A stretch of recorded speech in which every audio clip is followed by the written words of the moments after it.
We're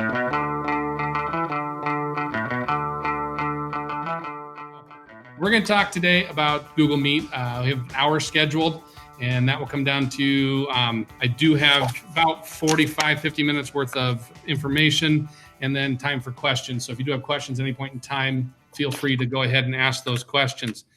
We're going to talk about Meet and why we want to use Google Meet, what Google Meet is, how we get set up for Google Meet, how you join Google Meet, what are some of the settings inside of Google Meet, and what are best practices for Google Meet. And then we're going to sit there and think, how many times can we say Google Meet in today's PD? So, Carrie, you're in charge of keeping track. Start ticking them. That was 5. Yeah. No, it's not a game. Oh, it's not? No, it's not a game. No, you literally, I want you to keep track like tick marks. All right. So number 1, why do we use Google Meet? A lot of people have already started to have meetings with AEA staff and other schools that have been over Zoom. So why do we choose Google Meet over Google Zoom? The number 1 reason is we don't pay for the enterprise version of Zoom. And what that means is we don't have the tools that they have with the AEA. And Tony, be very careful. You're joining while driving. That is not safe. As long as you're not watching, keep your eyes on the road. The Zoom, we do not have the back end stuff. So I cannot tell who was in a meet, how long a meet went, what happened inside of that meet, were there any problems with the meet. The AEA does pay for the enterprise version and does that. Secondly, within Google Meet, it falls right within our Google infrastructure. So it's going to work well with Chrome. It's going to have the resources available to it, extensions that we're used to using, and it's going to operate intuitively to what we already do inside of all the other things inside of Google. So that's why we choose Meet over Zoom. What we want to talk about first inside of Google Meet is if we're going to do meetings, let's talk a little prep work first. What do we have to do to get things ready, and what's the best way to set up? Number 1, prepping your computer. So Google Meet is processor intensive, meaning it does take a lot of that processor on your computer. You may notice sometimes if you're on a Google Meet and there are a lot of people attached, your fan will kick on in your laptop and you'll hear it, or your laptop will get hot. It does take a lot of processing power. It uses a lot of memory. So what you're going to want to do before you start any meet is just restart your computer. It kind of clears everything out, gets rid of all the unnecessary tabs, closes everything down, starts it fresh. It's a good way to start. It's good practice. You should be restarting your computer on a regular basis anyway. Just do it when you're going to go ahead and start a new meet. Restart your computer. Number 1, use Google Chrome. Chrome works best with me. Can I get to Meet using Firefox? Can I get using Safari? Can I get there getting Internet Explorer? Absolutely, but it's going to work best inside of Chrome because a Google product inside a Google product just tends to work better that way. Make sure that Chrome is updated. How do we make sure that Chrome is updated? When I share my screen, I'll show you. We had some people call in last week. They were having trouble connecting. All it really took was an update to their browser, and they were able to connect in. It should automatically update, but it doesn't always. So there's no way to guarantee that. And lastly, you want to make sure you are logged in with your school account inside of Chrome, and that's the account you're using. So if you look up in the top right-hand side of your browser, you should see your picture or your initial up there that tells you are logged in under your school account. It does work that way. It works best, especially when meeting with kids. And we're going to talk about a couple of things that it becomes essential you are using your school account for these things to work. So we prep our computer. We get it all ready to go. A couple of things we want to do before we start the meet is close any unwanted windows. When I have done remote control sessions for some of the staff, they've had like 30, 40 tabs open inside of Chrome. Again, every tab is going to take some of your resources. So what you're going to want to do is make sure you close some of those tabs and open the ones that you want to share. If you're going to share a specific tab or a video or something, have that tab open ahead of time so you don't have to try and do it as you get into the actual sharing part. So we're going to work on those things and make sure our computer is ready. Now you want to prep your space. A couple of things to remember. Location. It's no different than real estate. Location, location, location. If you are going to be talking to your kids and if you're going to want to have meaningful conversation, make sure you're in a position in your house where, one, it's fairly quiet, not a lot of background noise, not a lot of disruptions. Put yourself up against a solid colored back wall like I have here. Now, granted, it's a chalkboard, so you get a little bit of the chalk, but it works out well. You're going to want to make sure that you have nothing distracting behind you. Maybe nice to have things back there, but a solid colored wall works the best. Again, remember, you're doing this electronically and you're passing this across bandwidth. The more colors I'm trying to, bless you, Carrie, the more colors I am trying to push out over the bandwidth, the more it takes on their end to both get those pictures clear and push it out. The computers work on pixels. The more pixels you have in, the more it takes to actually push that image and to receive that image. So behind a back wall like this, make sure that you're not being backlit. If you're sitting in front of a window, like Terry, not trying to pick on you, but you're sitting in front of a window, it darkens your face. The light, not that you have to change because you're not presenting. If you're just watching and participating, nothing wrong with that. Stay in a comfy spot, do what you want. But if you're presenting, these are things you want to look at. It's not necessarily having that behind you. Something that a lot of people don't take into consideration. How many people watching like the Tonight Show or the Late Show or any of those, and they are interviewing guests, and guests are doing it via Zoom or via Meet or Hangouts, whatever they're doing. What we're seeing a lot of is people's nostrils. And what is happening is we're leaving our computer on a table or on our lap, and what you're doing is putting that angle so it's coming straight up your nose. And as much as I love counting nose hairs, that is not the best way you want to present to people. If I real quick switch my camera here to the FaceTime camera, the one that's built in, what will happen is you will see that it's not the world's best picture. So I'm going to switch to that camera real quick, and you can get a clue as to what's going on that you may not want to have. The nicest thing I saw is Apple has an ad out right now about all these people that are using their cameras. So now you see the camera angle, and although I'm looking in the camera, it is looking right up my nose. Not pleasant. I always tell people I have a face for radio anyway. Now I can say you don't want to see up my nose. So I'm going to switch it back to a camera that I have out here. My setup is a little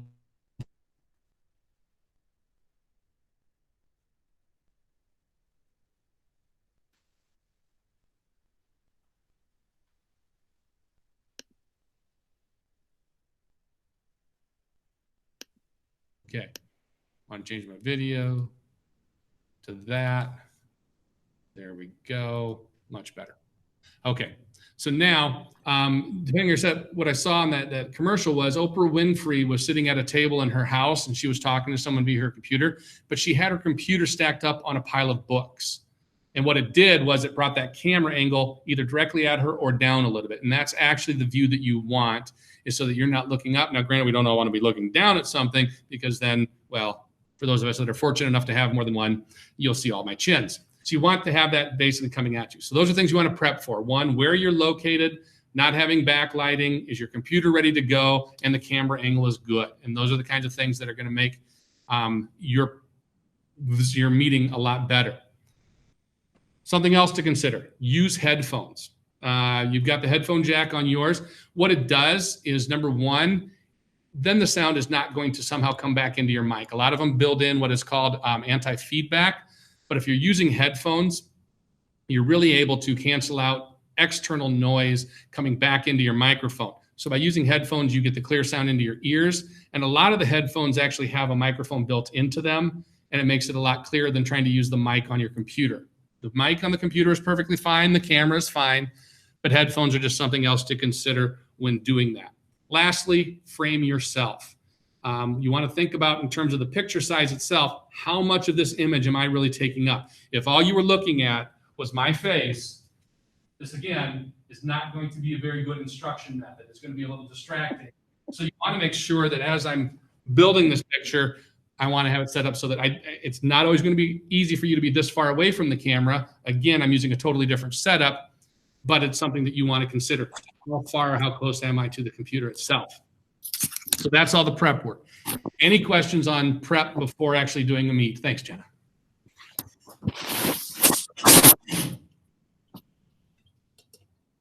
Okay, so let's talk about a little etiquette when doing a meet itself. One thing you want to make sure you're doing is, if you are not presenting or not talking, you want to mute your microphone. And the reason you mute your microphone is when someone is doing a meet, depending on the screen view they have set up, is if someone has their mic on, what will happen is that mic will then cause your picture to be the front picture rather than the person presenting. So you want to make sure that you have your mic muted so that people out there don't see your picture until you're ready to talk. And it just kind of makes it, again, one of those nice features. And how do you mute your mic? If you click anywhere on your screen, like on the picture by your face, the little white menu bar at the bottom should pop up. Once that pops up, you should be able to go down and there's an icon for a microphone. And if you click it, click it again and your microphone comes on. So that's prep work. Once again, any questions on getting your computer ready for presentation? Noticing people shaking their heads no. So my assumption is there are no questions. Awesome. So now we're ready to talk about how do we join our Meet? How do we get in here? The simplest way to join Meet is to go and open a new tab. And what you do is you go to meet.google.com. Once you type that in, I'm going to go ahead and share my screen. We'll talk later about how we share our screen, but I'm going to do it here so that you all can see what I'm doing. I'm going to start sharing here in just a sec. And there we go. So now you can see my entire screen. The selection I chose is my entire screen. You see both the file menu option up here, the tabs that I have open. Notice again, I only have the single tab open. And then here's my presentation screen itself. So you can see what I am seeing and what I'm sending out to you. So what we want to do is how do we start or get to a meeting in the first place? You can open up a new tab and you just go meet.google.com. That is one way we can get in there. If I am, say, in my Gmail or any of my other Google apps, everything to me inside of Google is based upon food. And I'll explain it here in just a sec when this pops up. So to quickly get to Meet inside of a different app, I'm going to go to the waffle. So again, remember I talked, it's food. Here's the waffle. Looks like a waffle. Now, none of you are going to be able to change that. You all now are going to think about waffles every time you look at that. They're delicious. You click this, and this gives you quick access to the different Google apps. We would just click Meet, and that takes us right to Meet. So from the waffle, we get to our meet.google.com. What I want to do from here is if I have a calendar entry, it will show up here, and you can go ahead and click and join that meeting. If I don't, which for the most part you won't, you're going to want to hit this join or start a meeting. Once we get to this point, we want to think, am I meeting with staff or am I meeting with students? It becomes important if we're meeting with students. As a matter of fact, I would recommend this is the only way you do it, is you create a nickname. Make it some sort of naming convention that is easy for the kids. It's easy for you, something you can remember, something you can share very quickly out. Once you get it done, you can highlight it and save it, copy it, pardon me, and send that out to kids. The reason we do a nickname is it does a couple of things. One, it only allows people who have accounts inside of our domain, meaning they have an email account that ends in the @eagle-grove.k12.ia.us. Those are the only people who can join the Meet. Two, it does not allow kids to join the Meet until you are in there. You as the originator, you have to be in the Meet before kids can join. And three, as long as you are the last one out, you want to make sure you are the last one to leave this Meet, this link or this nickname will die in 1:59 after it's closed. So kids can't go back into this Meet. So it's a nice security feature that says this Meet is now dead, it's gone, nobody can go back into it. Once I've given it a nickname, I go ahead and hit continue. And what it's going to do is going to give you the kind of the waiting room. This is where we're going to determine what do I want people to see. So number one, it picks your camera view. And you can determine whether or not to have your camera on and your microphone on. So if I click this, when I join the Meet, I'm automatically going to be muted. If I turn off the camera, they aren't going to see me. As we are joining Meets, this is a good time to talk about what should we be doing when we join a Meet. Number one, look professional. We're still reaching out to kids. We're still teachers. We're still out there, even if it's a meeting with your peers. Look professional. Two, I shouldn't have to say this, but unfortunately I do. Wear pants. Just wear them. It's always a good idea. I don't care if they're sweatpants, shorts, whatever it is. There are all kinds of videos out there of people who have been doing these virtual meetings that don't realize people can see you, and you never know if your computer's going to drop or your phone's going to drop. Wear clothing. All right. And probably run a comb through your hair if you have any. I don't have to worry about it. Some people do. If you are like me, however, you may want to put a little powder on so you aren't as reflective. But again, remember I talked about everything in Google is food-based? Right over here is the kebab, these 3 dots, the vertical ellipse, whatever you want to call it. If I click on here, I can go into settings, and now I can actually choose, what microphone am I going to use? So currently I am using this external. It's a cardioid mic. It's a very nice mic. It's going into a soundboard. I get good quality sound out of it, but you're not going to have option to that. You can use the internal microphone. That works perfectly fine. If you have a USB headset, like the gaming headsets that have a nice microphone, you can use that also. Go ahead and select that from the microphone. Where is the sound going to come out of? Currently, it's coming out of the TV that I'm looking at, that you guys are all displayed on. The reason being is I want that sound to come in and to reflect what I'm seeing. I could put it in headphones if I had headphones attached to this computer. Same thing, it doesn't matter. Headphones are better for in your house. This particular setup, like I said, I've designed it's basically like a recording studio. If I go to the video side, I can actually choose the camera I want displayed. Again, I can use the FaceTime camera. Ain't nobody got time for that. Don't want that one. I can choose the video camera that is on me right now. Or I can choose, I've also got a USB camera attached, which is this camera right here. And that would be something awesome. So you can, if you have multiple cameras, you'd be able to decide which one you want to use when you join the meet. So I've got my camera selected, I got my audio selected.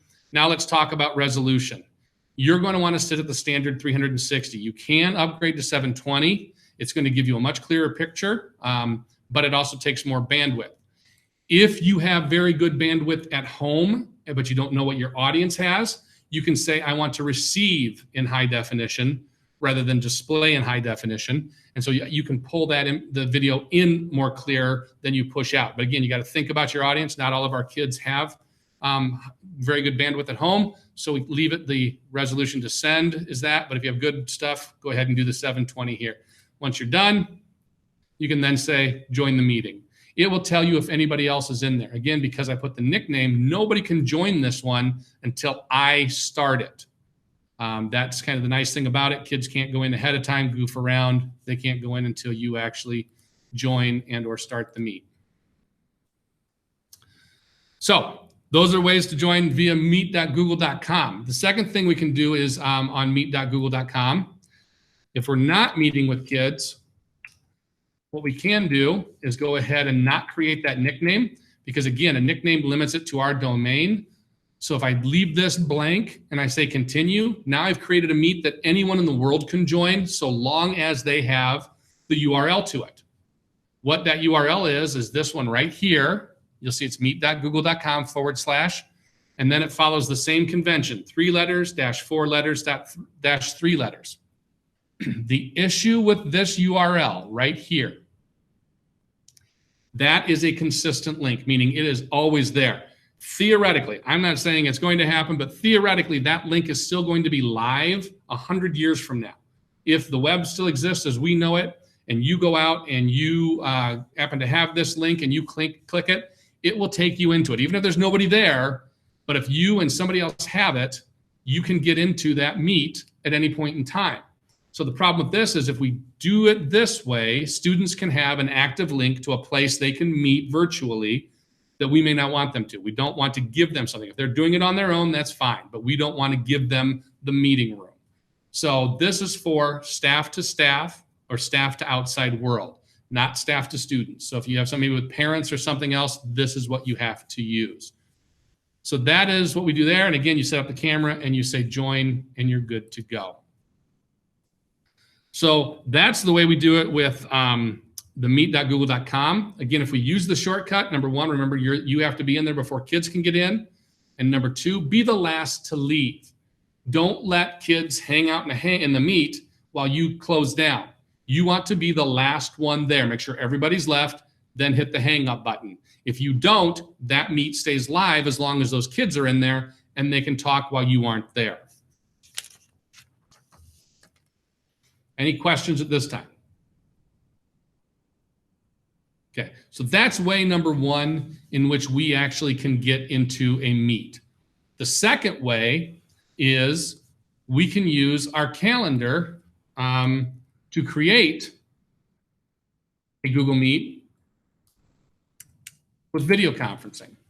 So in your calendar, if what you're going to do is, let's say you're setting up a meeting of the first grade team at the elementary school, and you want to meet tomorrow at 1 o'clock. So in my calendar, all I'm going to do is I'm going to click on the space to start a new event. I'm going to give it a name.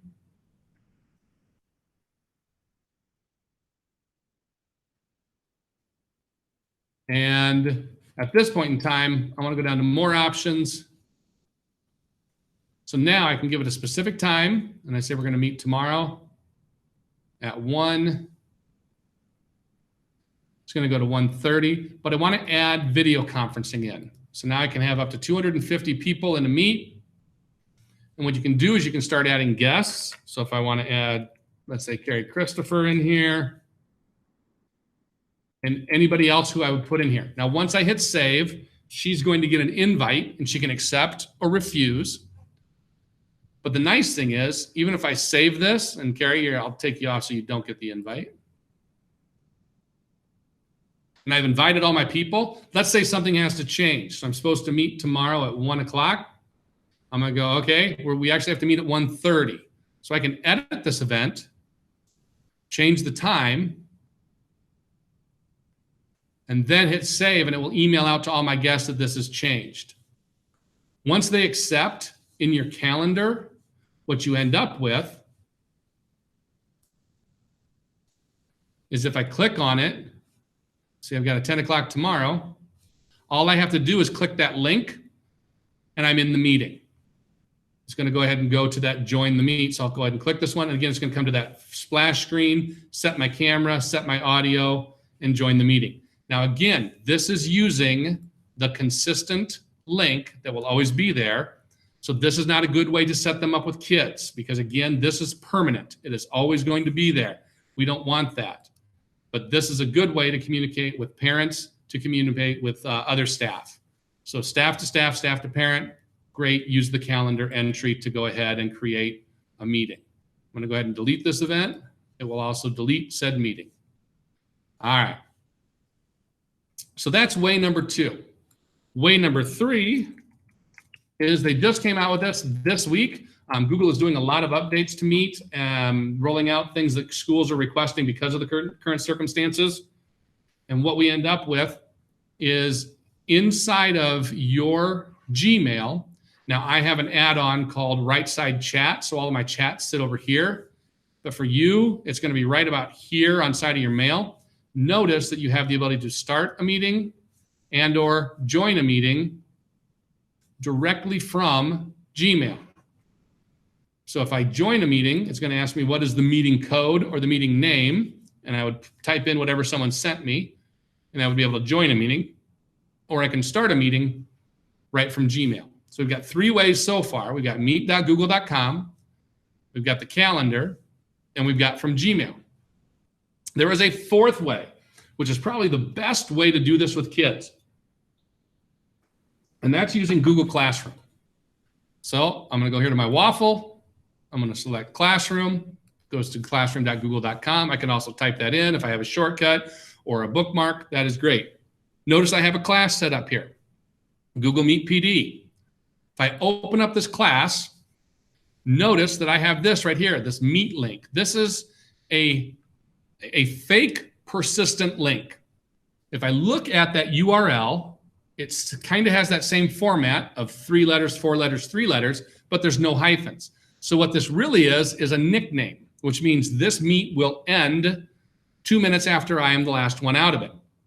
But it will start up anytime I click it because it will just use the same nickname. How do I get this in there? So a lot of people told me they already have this, either here or under classwork, they have it here. The reason you have this is because when they rolled this out, you may have opened Classroom and it says, hey, we have a new feature. Do you want to activate it? And you probably said yes, because like all of us, we really don't read those things. We just say yes. We probably should start to read things, but we don't. If you did not do that and you want to turn it on, you come over here in Classroom to the Settings menu. You scroll down. There's a section called Meet. It'll say Activate. Once it is activated, you can say, is it visible to students? If I say no, and I save that, when a student goes into classroom, that Meet link is gone. I am not certain. Yeah, it's also gone from classwork. They can't click that camera anymore. But again, if you're not in there, they can't get in there anyway. So go ahead and make it live. If you decide I don't like that one, I can reset it.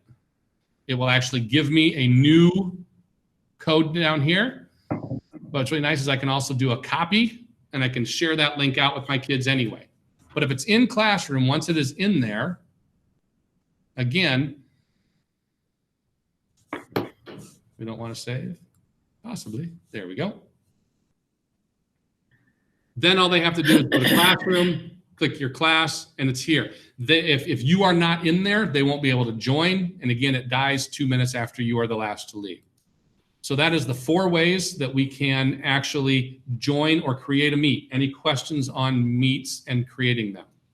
Lance, on that Google Classroom one, they don't need a password then because it's on Google Classroom?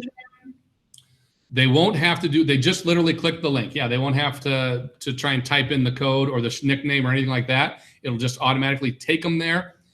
If you are in there, if you have not activated, if you haven't gone in first, they'll get a message that says you can't join at this time. Okay, so could we use that same link then every day? Yes, it is a persistent link, meaning you don't ever have to change this. This will stay there. So if you say our class is going to meet every day at 10 o'clock, all they would have to do is click this every day at 10 o'clock. Oh, perfect. Okay. Yep. Thank you. Don't have to change that at all. That is why. Wouldn't that be nice instead of having? Yeah, that's what I was just thinking for our group. That'd be perfect. Thank you. You bet. Any other questions? All right. So now that we are into a meeting, what we want to do is let's talk about things that we can do once we are inside of here.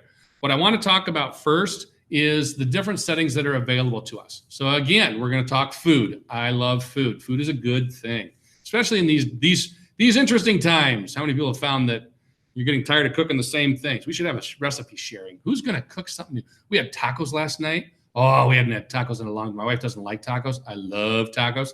I don't know what's wrong with tacos or her, but hey, one of the two don't mix. Anyway, so go to the kebab. See, food.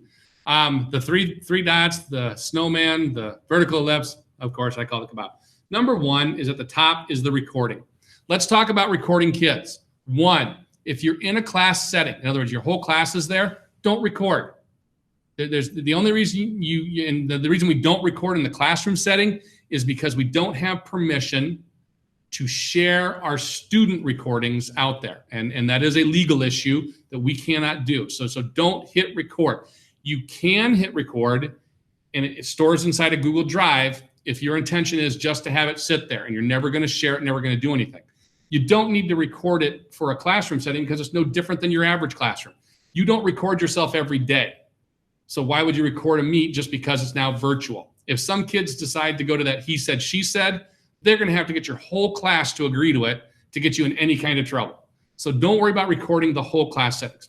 You want to record for logistic or legal reasons. If you're doing a one-to-one with a student, a lot of our special ed teachers are doing that. Or if you're doing a small group, you may want to do the record. And then it just sits in your drive and you never share that file. Where recording is really cool is stuff like this. You know I'm going to record this. I told you at the very beginning, this is something that other teachers that weren't able to attend one of these 3 sessions will view. Maybe it'll be this one, maybe it'll be one of the other 2. Like I said, whichever one's the best, I get a pick. Then you can record. But if you're going to record something you want kids to watch later or at a different time, then you can hit the record and it's just you. And you just send it out and then they can watch it on their time. So that is the difference between what we call synchronous communication and asynchronous communication. And the wonderful thing about distance ed like this is you do have the ability to do asynchronous education. These skill sets that we're learning right now, we're learning them because we are in a crisis situation. We're having to do this until the end of the school year. We don't have to be perfect at it. We are doing our due diligence to be good at this. What we really have to think about is, are we coming back in August? I can't tell you we are. I can't tell you we aren't. What I can tell you is this 6 weeks is practice. If in reality we aren't able to get back into the building on August, This is our reality, and we have to do it for grades. So we have to be better at this and learn how to do this. And that's where we can learn to do this kind of thing, like record a lesson, and kids can watch it on their own time, at their own pace. Middle school teachers in particular, and high school teachers, this is ideal for our kids. I mean, think about it. They aren't made to get up at 7 in the morning. They're made to get up at noon and go till midnight. And that's perfectly fine, because if we can do this kind of thing where they can watch the lesson and get it done at 10 o'clock, why did it have to be at 10 in the morning when they can do it whenever? But that's when that kind of recording comes in handy. When you do record, remember copyright. You don't have permission to just read Harry Potter to your kids and put it out there for them to look at, because you are technically putting out for public consumption. So we do have to consider copyright issues, but a lot of them are giving permission at this point in time. Just do your due diligence on that. So this is where you start and stop your recording. You can change your layout. So there are different layouts. The auto layout, Google's going to say, hey, for the number of people in here and what you're doing, I'll decide what is best. You can do the sidebar, and that's the one I have here, where currently I'm presenting my screen and it shows up in this area, and then a few of the students show up over here. What happens in the sidebar is, let's say that I'm going to pick on somebody real quick. Radney, why don't you turn your mic off and say something for me, please? I hope he's listening. I'm not trying to kill him. So Radney turned his mic off. Notice he wasn't over here before. And as soon as he turned his mic on, he popped up, and you could tell he was talking. Now, this list on mine will not change until more people say something. So Julie Frommel, if you're watching, why don't you go ahead and say something? I want to see if you take Radney's spot or if everybody moves up one. Something. Keep talking. I'm there. I'm already on. There you go. There you popped up. So good. So now as more people will talk, this will change over here. And so I can change that layout. So that's only going to give me a few at a time. Thank you, Julie, and thank you, Radney. This is the layout that I actually like the best, regardless if I'm sharing or if I'm talking. It allows me to see the most people and still highlight the thing that I'm trying to do. Spotlight is going to be full screen, whatever you're doing. Now, the thing to remember is your kids are watching this. I'm watching this on a 65-inch TV. I can see you guys all decently. Your kids are watching it on an 11-inch screen. You're looking at a 13-inch screen if you're on your MacBook right now. That is not ideal to have 32 people on the screen. So the spotlight brings up just the person who is talking. The downside of spotlight is if someone leaves their mic on, every time they make a sound, they're going to pop into that spotlight, and it's going to start to disrupt the normal convention. Tiled, Google is adjusting this. They're going to make it 16, but tiled basically makes the right-hand side a lot bigger than what we had for the other view. It just says, okay, I'm only going to show you for it. They're going to make it 16 on this one. So that'll be the most you can do. But again, sidebar is my favorite. Other thing to remember is whatever I'm displaying here, right now I am pulling in this video, Julie's video. Now Radney's not doing any video, but Jenna, Terry, Molly, and Tony. I am pulling in all of this video. That is more bandwidth. The more video feeds I'm pulling in, the more bandwidth I'm consuming. If you are doing this on a hotspot and you have limited data, this is going to eat up your data quicker. So that's something to consider when you're doing this. If you're at school and we have unlimited bandwidth, come on in. This is great. But remind your kids, too, when they're doing this, that may not be the best option. So those are the layouts.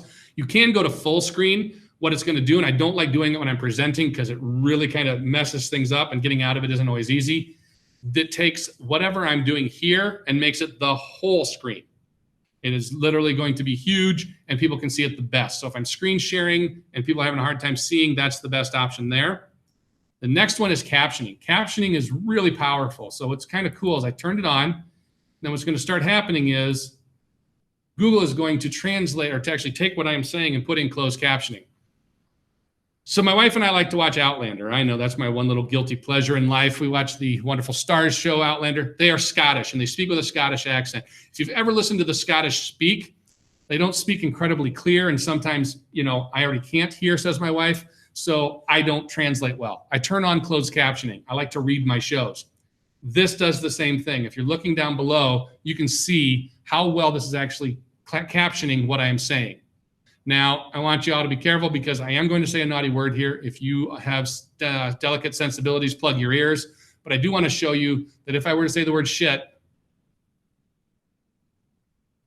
it will not type it out. I could drop the F-bomb in, but I'm not gonna. So closed captioning is very powerful. The thing where I don't know yet is whether or not, I do know it will not translate on the fly, but I know they've asked Google to do that. I do not know if a student has their computer in Spanish, if it is pulling up Spanish or English. My guess is it's pulling up English because it's taking what I'm saying and translate and captioning it. It's not captioning and translating. But I do know that if I use my best Spanglish, hola, ¿cómo está? Muy bien. ¿Y tú? Mi gusto el café es muy bien. Really not bad. I mean, that actually took, like, hola is spelled correctly.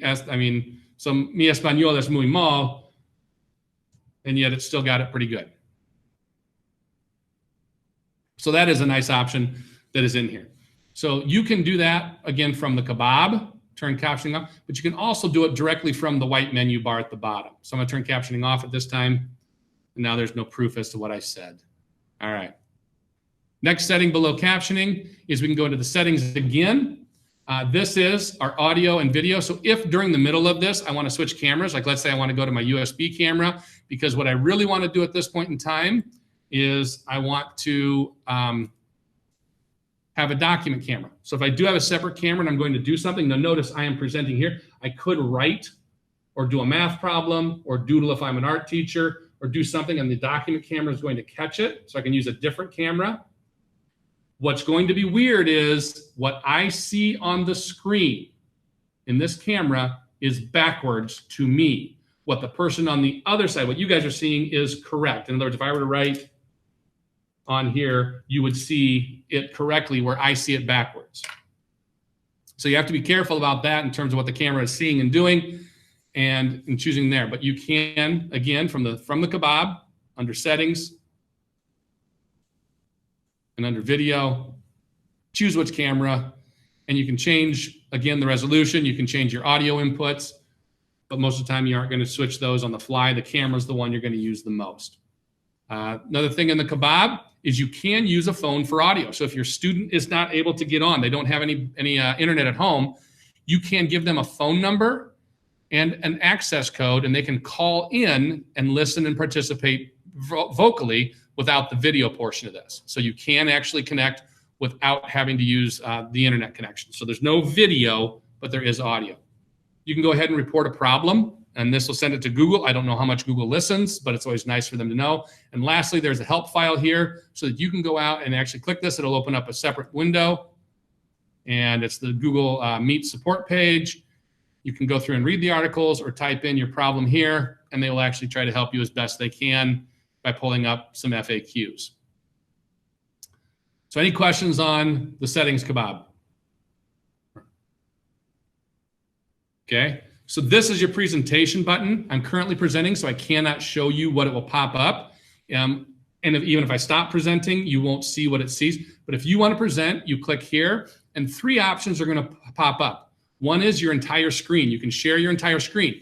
That means you will see this menu bar, my doc, anything that is on my screen, you as the viewer will see. And that's helpful when I want to do things like this. Like, oh, so what I also want to show you is notice that my mouse pointer is fairly large, right? I'm presenting. I want you to be able to see this. The standard size mouse would be hard to see. So I went to System Preferences, Accessibility, and then on Display, I go to Cursor, and I can change the size of my mouse. But if it was this small, it's kind of hard to see when I'm displaying, right? That's why I make it bigger. And then I am done. Now I have a larger mouse. So this was displaying the whole screen, which allowed you to see my doc so that you could see the window that popped up when I chose accessibility. So that's the whole screen. The second option is you can display a window. A window would be like the Chrome browser. I have this open. So if all I wanted you to see was from here down to here, but you wouldn't see my doc, you would just see this window. So I don't want to share my entire screen with you. I just want you to see what's going on here. And lastly, you can share a tab.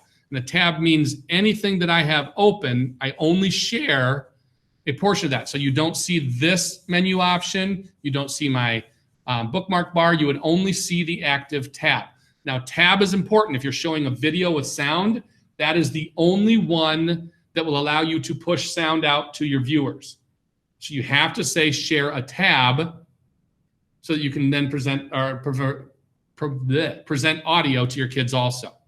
But that's why I talked about in the beginning, having the tabs open that you want, so that if you do present a tab, it's already open and you don't have to worry about it.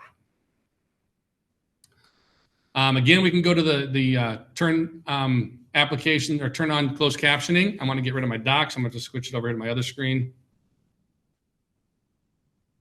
There it goes. Okay. Now on this bottom menu bar again, what I have then is the ability to click and turn my camera off so that you wouldn't be able to see my beautiful picture. Then it just becomes my standard picture. I can hang up in the meeting. If I accidentally disconnect in the meeting, I can rejoin. A window will pop up that says rejoin. I can mute my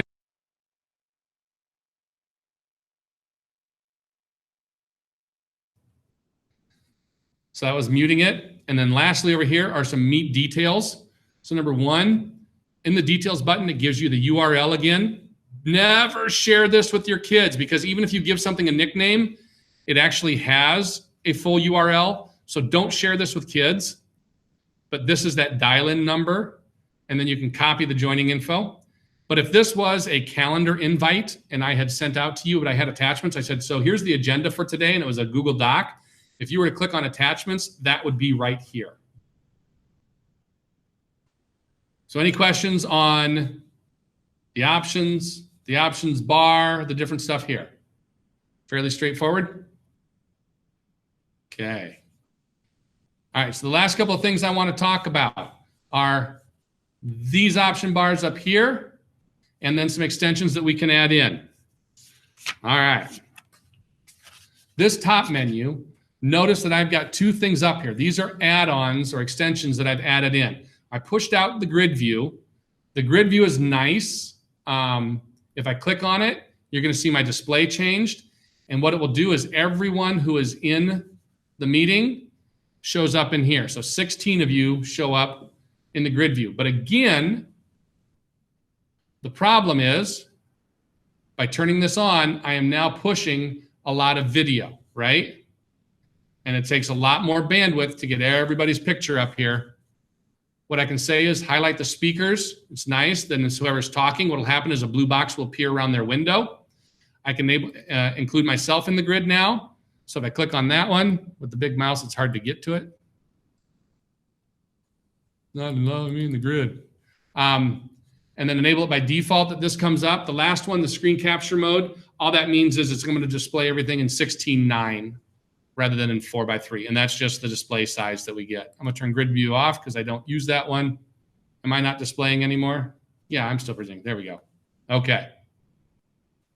This icon right here, this is the people icon.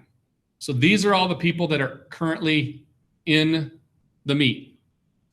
So if I were to say right now, let's say Alicia's giving me a problem, what I can actually do is I can hit this button here and remove her from the meet. Or what I can do is, you ready, Alicia? You're going to be full screen. Here we go. She gets automatically locked into my screen. I've pinned her. And then by clicking that, she'll go away. And I'm back to the presentation. So everybody sees the presentation. This is just everyone's in here. So if you're going to close the meeting, so let's say that for some reason Molly just doesn't want to leave and doesn't want to leave because all she did was join the meet and now she left and actually is outside playing, you can force Molly out, click the down chevron and hit the minus sign. The chat window, if you want to talk to people on a side chat, this is where you do it. You just come in and anything you say here. Now, the messages that are in here, if I'm recording the meet, these transcripts also get recorded. So I will have a Google Doc that gives me everything that was said on the side. But that's those options. Over here, I added an extension called Nod. Nod is if you push this out to your kids or have your kids get this one in, if you're doing a presentation, they can actually then give like some sort of emoji with it, well done, and it'll pop up down here at the bottom. Yay, Lance is clapping. Oh, that's so nice. Thanks, Lance. But if Lance has a question, they can click that, and then you can see that they don't have to interrupt. They can just say, hey, I've got something to say. And then until I close that, Lance doesn't go away.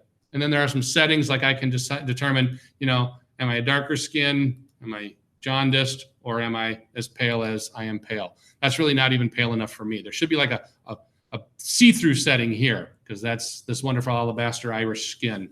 That's what we have. So those are different options. There is one more extension that I installed this morning and it worked, that is currently not working. I think they're doing some updates to it. It's this Meet Attendance one. And what it does is in this bar right here, so between people and chat, you will actually see the Meet Attendance. It will generate a spreadsheet that tells you when people joined and when people left your meet. So if you want to take some sort of a class attendance, if you're going to do this, that is a way to do that. Again, is it perfect? No, it's a nice little extension, but currently not working. I don't know why, because why not? Lance, what was that called? Meet Attendance, and it's an apple with a check mark in it.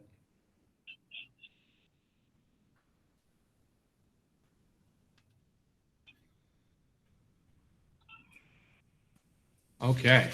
So, like I said, I had about 45 minutes, 50 minutes. That was 46. I did email out to all staff. There is a quiz and a producible, an executable that is expected for you. The quiz itself is 3 questions covering just different things I talked about here. Should be fairly simple and straightforward that you can take just to kind of show that you listened and didn't just turn me on and leave me. And the second of the executable, what you're going to do is, if you are recording, and this actually, glad I said this because I didn't show you this. If I do a recording, where it shows up is inside your drive. So if I go to drive.google.com, or if I go to any of my applications and I go to the anyone, what is this one called? Anyone? Waffle. The waffle. Yes. If I go to the waffle and select drive, in your drive, right at the root of your drive, there will be a folder called Meet Recordings. And so when you do a Meet recording, here is the transcript that comes with it. And it tells you, so here is, and the name is basically whatever you named. If it's a calendar entry, if it's just one that you created with a nickname, it'll put that up. If it's just a normal Meet that you're recording, that'll give you the actual like 3-letter, 4-letter, 3-letter, but it gives you the date and time. So like any other file inside of your drive, you can share it. So this is what I was talking about. I can get a shareable link and just email that out. And right now it's set that anybody inside the district can view it. So if I give you this link by hitting copy link, you are able to then, if I email it out, you're able to watch it. It's a movie file inside of here. I can take this movie file, I can upload it to YouTube. If I have a YouTube channel, I can do it there also. I can actually say other people should be given this. So if I want to change this and basically say only specific people can access this, which is the safer way, and I say Carrie gets to join me in this one, but she only gets view. I can then actually allow her to be one of the few people that can watch this. But that's how you share it. So it's no different than any file that you have inside of your drive that you're able to share this with someone. So you're going to make a recording. Once the recording is in here, you're going to share it with your building principal just so they know. Nothing fancy. You're just going to go out and maybe it's for 2 minutes, you're going to say, hey, look, I'm able to create a Google Meet and here it is. And you can see me, it's recorded. I've proven I know how to do it, and you share it with your principal.